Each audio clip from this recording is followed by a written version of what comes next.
ಎಲ್ರಿಗೂ ನಮಸ್ಕಾರ. ಪದ್ಮನಾಭನಗರ ವಿಧಾನಸಭಾ ಕ್ಷೇತ್ರ ಕೆರೆಸಂದ್ರ ವಾರ್ಡಿನ ನಿಕಟಪೂರ್ವ BBMP ಸದಸ್ಯರಾದ ಶ್ರೀಮತಿ ಯಶೋಧ ಲಕ್ಷ್ಮೀಕಾಂತ್ ಅವರು ಎಲ್ಲ ಕರ್ನಾಟಕದ ಜನರಿಗೆ ದಸರಾ ಹಾಗೂ ದೀಪಾವಳಿ ಹಬ್ಬದ ಶುಭಾಶಯಗಳನ್ನು ಕೋರ್ತಾ ಇದ್ದೀನಿ.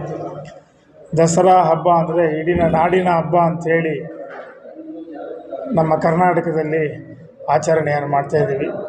ಇಡೀ ಭಾರತದಲ್ಲಿ ವಿವಿಧ ರೀತಿಯಲ್ಲಿ ದಸರಾ ಹಬ್ಬವನ್ನು ಆಚರಣೆಯನ್ನು ಮಾಡ್ತಾರೆ. ಬೆಂಗಾಳಲ್ಲಿ ದುರ್ಗಾದೇವಿಯನ್ನು ಪೂಜೆ ಮಾಡ್ತಾರೆ. ಇಲ್ಲಿ ನಾವು ತಾಯಿ ಚಾಮುಂಡಿಯನ್ನು ಪೂಜೆ ಮಾಡ್ತೀವಿ.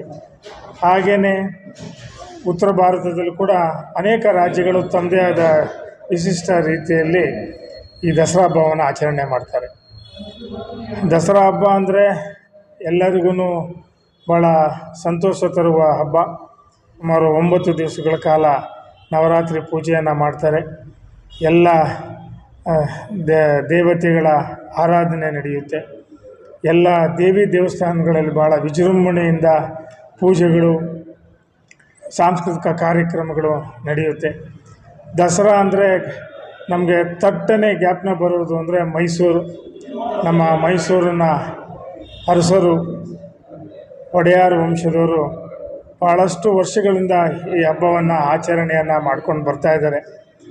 ನಾಡಿಗೆ ಸುಖ ಶಾಂತಿ ನೆಮ್ಮದಿಯನ್ನು ತಾಳಲಿ, ಎಲ್ಲರೂ ಆರೋಗ್ಯವಾಗಿರಲಿ, ಯಾವುದೇ ಜನಕ್ಕೆ ತೊಂದರೆ ಆಗದಿರಂಗೆ ನಮ್ಮ ನಾಡಿನ ಜನರು ಸುಖವಾಗಿ ಬಾಳಲಿ ಅಂಥೇಳಿ ತಾಯಿ ಚಾಮುಂಡೇಶ್ವರಿಗೆ ಅಲ್ಲಿ ವಿಶೇಷವಾದ ಹಬ್ಬವನ್ನು ಮೈಸೂರಲ್ಲಿ ಮಾಡ್ತಾರೆ.